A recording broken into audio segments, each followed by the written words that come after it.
The world of American politics was rocked when headlines erupted across major media outlets. Caroline Leavitt flees the country after Crockett $80 million lawsuit process speed up. What began as a simmering feud between two rising political forces spiraled into an unprecedented legal storm, culminating in a high-profile disappearance that has left a stunned public grasping for answers. Just weeks ago, Caroline Leavitt, the former Trump campaign staffer turned fierce conservative firebrand, was confidently taking interviews, championing policy, and throwing verbal jabs across the aisle. She was a regular guest on primetime panels, sparring with left-wing commentators and doubling down on America First rhetoric. But now, her once unshakable presence has been reduced to silence, her social media inactive, her phone lines disconnected, and her public appearances cancelled indefinitely.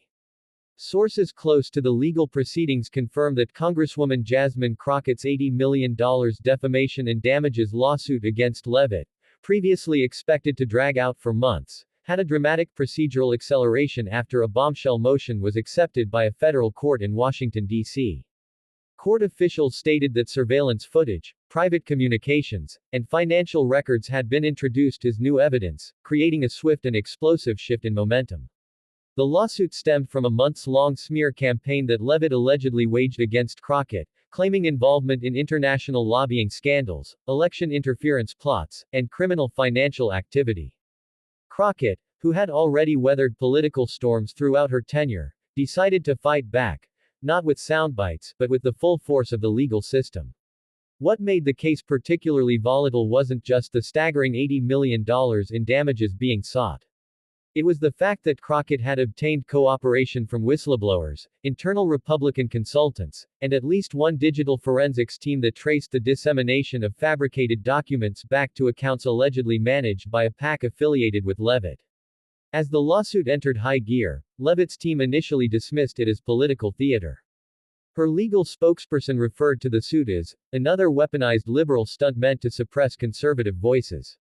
But behind closed doors, panic was brewing. Leavitt's attorneys filed multiple requests for delays, citing logistical complications and undue prejudice, but each was rejected. Then came the subpoena for Leavitt's encrypted private messaging accounts and cloud-based storage. What investigators found reportedly rattled even seasoned federal agents.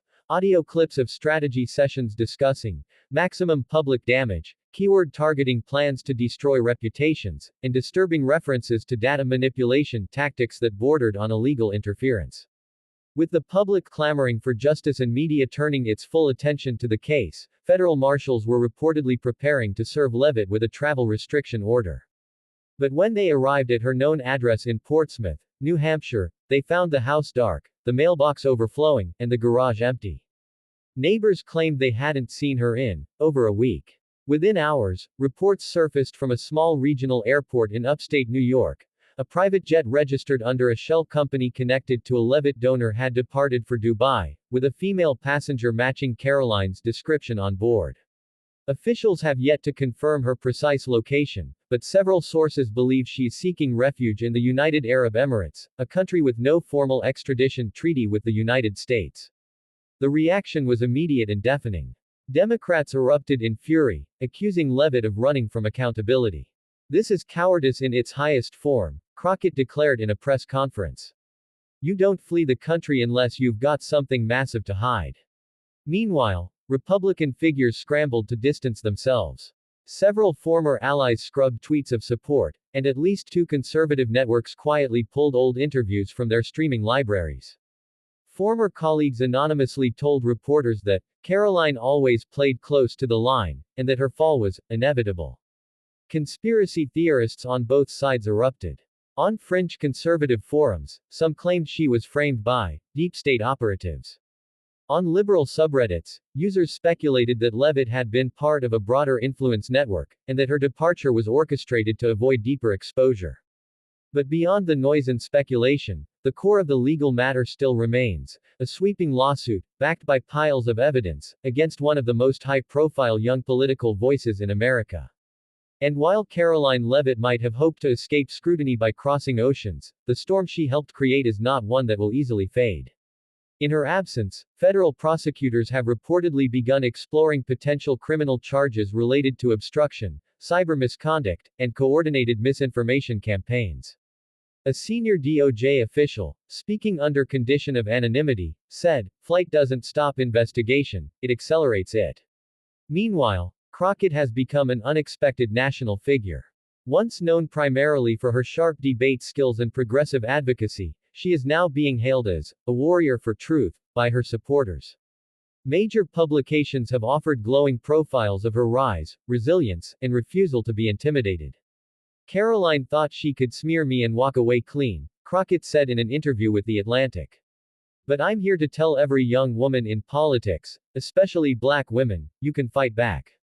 You should fight back. And you will be heard." As the world watches and waits for the next chapter, one truth is unavoidable. What began as a political grudge has transformed into one of the most dramatic legal and personal collapses in modern U.S. political history. Leavitt's future remains uncertain. Will she return to face justice? Will international pressure force her hand? Or will she live out her days in quiet exile, forever dodging the consequences of a path she carved with aggression, ambition, and denial? One thing is clear, Caroline Leavitt may have left the country, but the storm she fled from is only growing stronger. And this time, there's no campaign slogan or political spin that can save her.